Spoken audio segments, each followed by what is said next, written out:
Home ownership, it's not for every First Nation, but it absolutely has to be part of the equation going forward.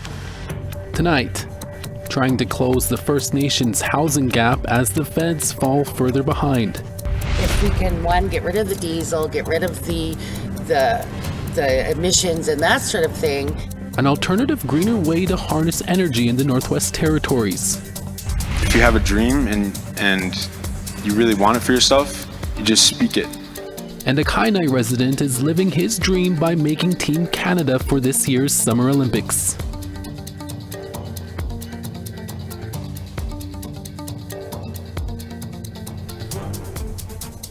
Good evening, I'm Chris Nachkate. Welcome to APTN National News. We continue to follow the trial of a non-Indigenous man who admitted to killing 4 Indigenous women, Rebecca Contois, Morgan Harris, Mercedes Myron, and an unidentified victim known as Buffalo Woman. The trial is unique because Jeremy Skibicki is claiming to be not criminally responsible due to mental illness. On the stand today, a psychiatrist ordered by the court to assess him. Here's T.R. Wheatley with that report and a warning. There are some disturbing details. A second forensic psychiatrist took to the stand this week for the trial of Jeremy Skibitsky. This doctor told the court that the self-confessed killer does not have schizophrenia, nor has he ever been diagnosed in his lifetime with a major mental illness. Dr. Gary Shamowitz of Hamilton, Ontario said Skibitsky had fabrications of a mental disorder and was very nuanced, even calling him intelligent. He told court those kind of actions, quote, speaks loudly to his state of mind, unquote. Shamowitz's diagnosis contradicts that of defense psychiatrist Dr. Sahom Dawes. Dawes said Skibitsky is schizophrenic and has been since 2019. Shamowitz testified he interviewed Skibitsky over 8 hours and went over thousands of pages of health records, mostly from emergency room visits gathered by Skibitsky's defense team dating back to the year 2000. He also watched this 7-hour police interrogation and read the transcripts where Skibitsky confessed to killing Rebecca Contois, Morgan Harris, Mercedes Myron, and Buffalo Woman. Shamowitz testified that Skibitsky only started talking about God and godlike voices in the lead-up to his trial. It was Shamowitz's view that the not criminally responsible or NCR defense only came up because there were higher stakes with having to face 4 first-degree murder charges. He also told court it was his duty as a forensic psychiatrist to see if there were any other mental illnesses that may not have been on the radar. He diagnosed Skibitsky with anti-personality disorder, substance abuse disorder, and homicidal necrophilia, which means a strong interest in having sex with dead bodies. He further told court it was his opinion that Skibitsky's sexual preference led him to commit murder, and that Skibitsky would have kept killing, the doctor said, had police not caught him. The trial is expected to continue into next week with closing arguments, where the Crown will try prove this isn't a case of NCR and that the killings were intentional and racially motivated. T.R. Wheatley, APTN National News, Winnipeg. Thank you, TR. For more on this trial, head over to aptnnews.ca for stories by our web reporter Kathleen Martins. And if you are triggered by this report, supports are available 24/7 through the MMIW G2S support line. That number is 1-844-413-6649. To northern Manitoba now, where a woman says she escaped from a violent hostage situation near Norway House Cree Nation, even though she suffered severe injuries. A warning, the following information may be disturbing. Norway House RCMP said in a news release that a 34-year-old woman was found severely injured outside of a residence on Saturday, June 1st. She was taken to the local hospital but had to be airlifted to Winnipeg with life-altering injuries. 31-year-old Russell York and 32-year-old Stephanie Anderson Papanenikis are facing 4 charges, including aggravated assault and forcible confinement. RCMP say this was a targeted attack and they are looking for 5 other suspects. APTN has chosen not to identify the victim, but her mother spoke with us over the phone. She says her daughter was confined Thursday night and escaped Saturday morning. They stomped on her, they kicked her, they bit her, they hit her on the butt. They tied her up. They even, at one point, she said they put a plastic bag over her head and tied it with a rope. And then for some reason, they left her that morning and she found an opportunity. One of the ties wasn't tied on right. She found enough to get free from that one hand. And she crawled to the kitchen, and because she had visited that house before, right, she knew where the stuff was. So she found a scissor and she tried to untie her feet, but it didn't want to work right away, she said. So she crawled out of the house, and then she was able to crawl, or I don't know what she did, to the next house next door. And she felt the vehicle, and that vehicle was unlocked, and she went into that vehicle and she started pressing the horn hard over and over again until that person that lived in that house heard that vehicle and came out. Earlier this year, Canada's Auditor General released a report that says the Trudeau government is nowhere near meeting its commitment to close the First Nations housing gap by 2030. This week, a House of Commons committee is looking at ways this housing gap might be closed. On Tuesday afternoon, the Committee on Public Accounts heard from a number of witnesses, including Chief Lance Haymond of the Kayabawek First Nation in Quebec. He is part of an organization that leverages private capital from First Nations financial institutions to build homes on reserve. Haymond says with the federal government unable to meet the First Nations housing crisis, other options must be explored. Home ownership, it's not for every First Nation, but it absolutely has to be part of the equation going forward. We have credit-worthy individuals who want to be able to pay for their housing, and it's unfair that, the dependency on social housing programs has left us in this particular situation. We need to take a quick break, but coming up, harnessing the power of the river for electricity for tomorrow. How one Métis company is thinking of a greener future. That story when we come back in about 3 minutes. Could be a huge financial win for businesses, right? Because of course we all know power's not cheap.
Welcome back. A Métis company in the Northwest Territories is receiving federal dollars for a green energy study along Canada's biggest river.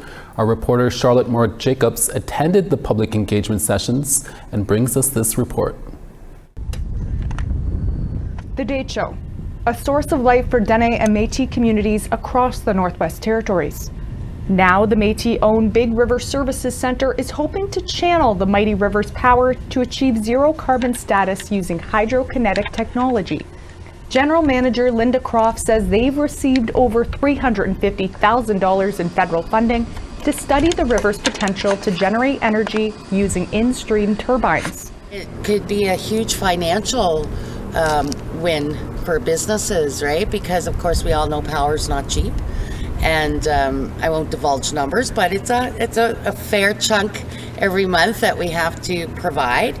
And if we can, one, get rid of the diesel, get rid of the emissions and that sort of thing, and rely on what the Creator gave us to produce that for zero or no, lower, that's just phenomenal. But first, community engagement run by Gonzo Energy, an Indigenous-run company based in Fort Providence. Apprentice electrician Rogan Youngpine says they are asking for public input about the river's characteristics along with any changes noticed on the water. In particular, they want to know where best to install the turbines. Because they have the most experience on the river, first-hand knowledge is the best, right? You can do a bunch of studies and not know much. Degagotne First Nation Councillor Bradley Tom is providing his feedback. One of the questions also about ice thickness and if there's places that don't freeze up over the year. And I've noticed just in my few years, well, I guess, how to say this? Yes, I have noticed that there was changes in the ice thickness. Like it's not as thick as it used to be, and it's probably because it's not as cold for as long as it used to be. Elder Lucas Alize says his concerns involve safety for river crews because of record low water levels. First time I've seen the water so low. Last year was like that in the fall time. Then I had a chance to go fishing. Got pulled the boat up early. Like in September or something like that, got to bring the boat up early. The water's too low. Researchers from the Canadian Hydrokinetic Turbine Testing Centre will measure river flows in Fort Providence, Fort Simpson, Wrigley, and Jean Marie River. Part of the funding will go towards hiring 4 local interns to complete coursework and field tech days. Richard Lafferty is a local commercial diver from Fort Providence. He hopes the project succeeds. I've dove in the shafts of the actual turbines up at Bluefish and just go down there to clear the debris out. Logs and stuff get stuck in there from time to time. And I can't see any harm to anybody or any fish or anything. You look at the fish jump the falls on the Kakisa River, Lady Evelyn Falls. They're really dynamic creatures. They won't be hurt by a simple run of the river because it's basically a big tube that just spins. Research also includes an energy study on the impact of a microgrid on Fort Providence's energy load. Currently, the community uses primarily diesel. Charlotte Moore-Jacobs, APTN National News, Fort Providence. To the Yukon now, where the Territorial Water Board has agreed to hear concerns about cleanup work at a contaminated mine site. Our Sarah Connors has more on that story. The Yukon Water Board has granted the Little Salmon Carmacks First Nations request for a public hearing surrounding remediation work at the former Mount Nansen mine site.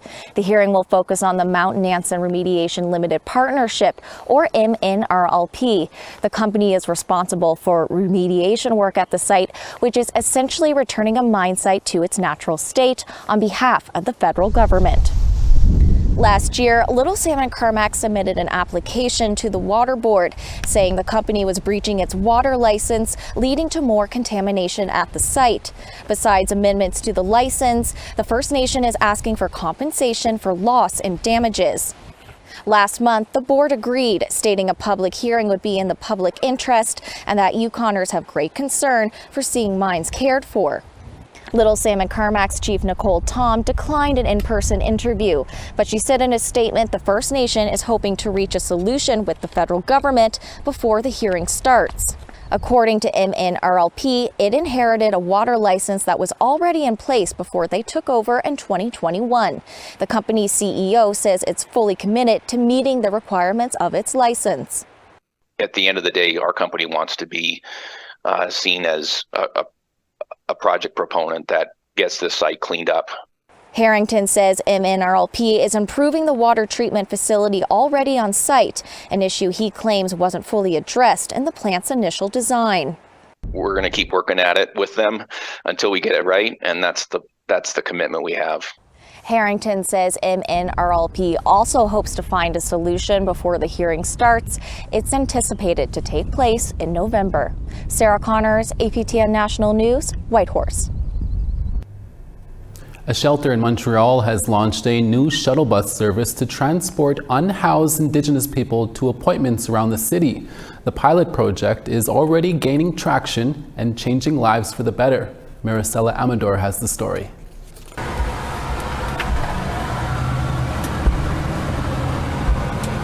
Jeff Guerin is on his way to drop off his resume for a potential job. The one that pays me lots of money. Oh.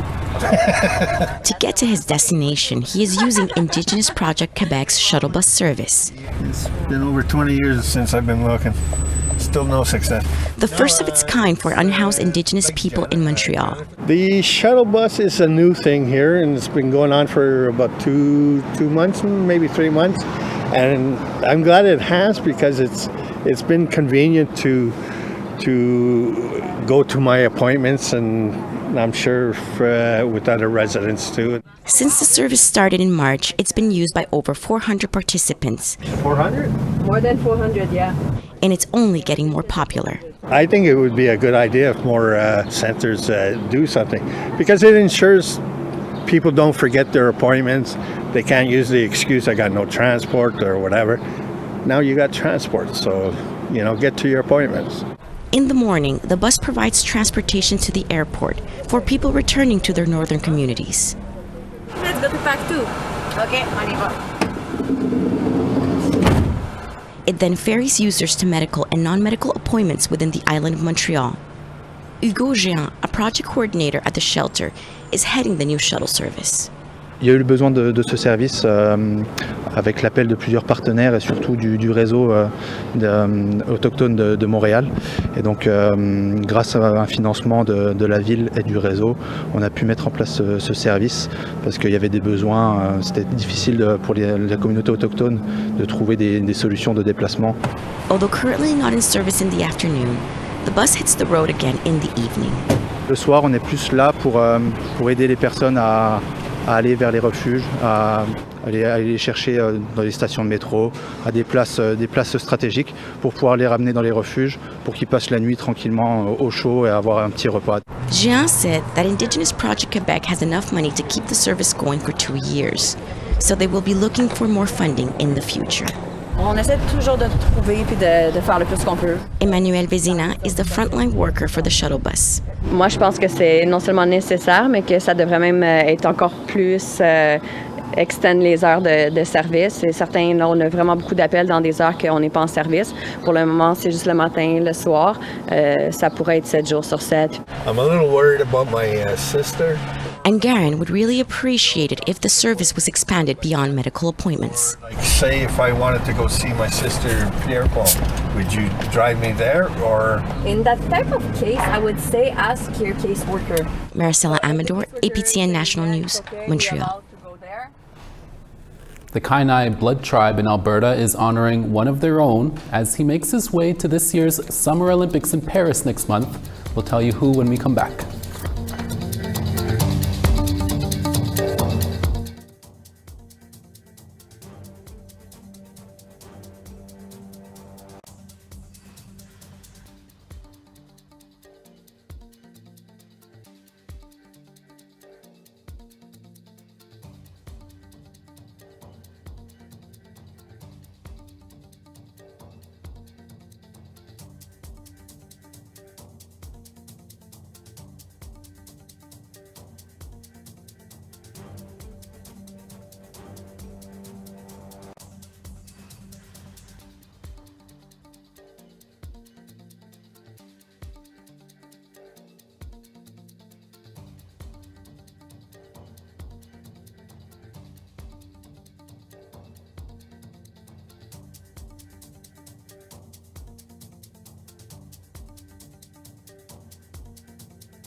Welcome back. It's time now for our photo of the day. While visiting Toronto and during a morning walk to get a cup of Java, Alicia Dawn came upon an Inukshuk on the street corner and thought about sharing it with all of us. Thanks, Alicia. You rock. See what I did there? Real cheap dad joke. We appreciate all of the photos we receive, so keep them coming by sending them to us at share@aptn.ca. Now let's take a look at tomorrow's weather forecast. Over in St. John's, 12 and rain. Charlottetown, 18. Anujoac, 22 with sun. La Grande River, 32 with rain. Quebec City, 25 with rain. St. Jovite, 26. Sault Ste. Marie, 17, rainy. North Bay, 21, rain as well. Big Trout Lake, 18. Wawa, 12. Thompson, 5 with rain. Norway House, rainy and 8. Brandon, 18. Gimli, 14. Swift Current, 22. Regina, 19 with sun. Stony Rapids, rain over there. Buffalo Narrows, rain as well, 11. Fort McMurray, 12. Grand Prairie, 19. Calgary, 21. Red Deer, 18. Tofino, 17 with sun. Penticton, 25. Dees Lake, 14. Smithers, 16. Watson Lake, 15. Dawson, 20. Watee, 13. Wrigley, 16 with rain. Colville Lake, 15. Sax Harbor, 9.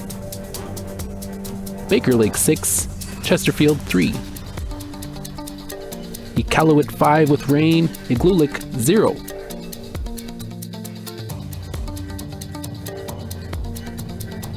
The Canadian Radio, Television and Telecommunications Commission, or the CRTC, announced on Tuesday new rules for large online streaming services.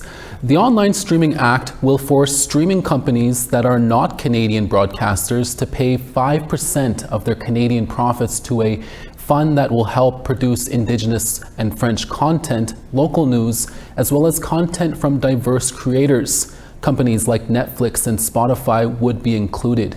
The CRTC expects the rule will provide an estimated $200 million in extra funding per year when it begins to collect the money at the beginning of the 2024-2025 broadcast year, which begins September 1st. The Saskatchewan Government Insurance Solstice Speaker Series is wrapping up its third year of bringing Indigenous culture and discussions to Regina. The Royal Saskatchewan Museum in Regina is hosting the final installment of this year's Solstice Speaker Series on June 11th. Indigenous leaders share their talents, thoughts, and traditions that acknowledge the changing seasons. The coming event features duo T-Bear and Etduzi, who are storytellers, jugglers, and musicians. Craig Perot is with the Friends of the Royal Saskatchewan Museum. He says, everyone will benefit from the series. Chance for us all just to come together and be able to walk away and go, okay, let's think about that. Now what do I go do? How do I, engage in the world and make it better?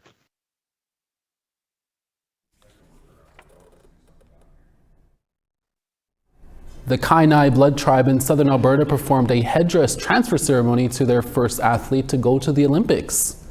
21-year-old Apollo Hess will be competing at the upcoming Paris Summer Olympics with Team Canada's swim team. He placed second in the breaststroke in the Olympic 100-meter trials. The community performed an honor dance and presented him with gifts to celebrate his achievement. Hess is the latest in a long history of Indigenous Olympians.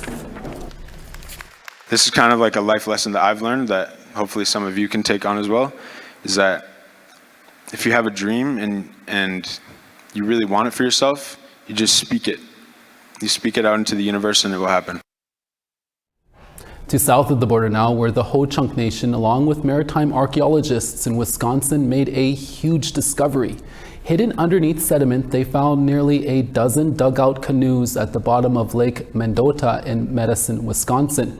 According to the Wisconsin Historical Society, the oldest canoe was built 4,500 years ago, making it the oldest discovery ever recorded in the Great Lakes region. The canoes were found in a section of the lake bed in the ancestral territory of the Ho-Chunk Nation.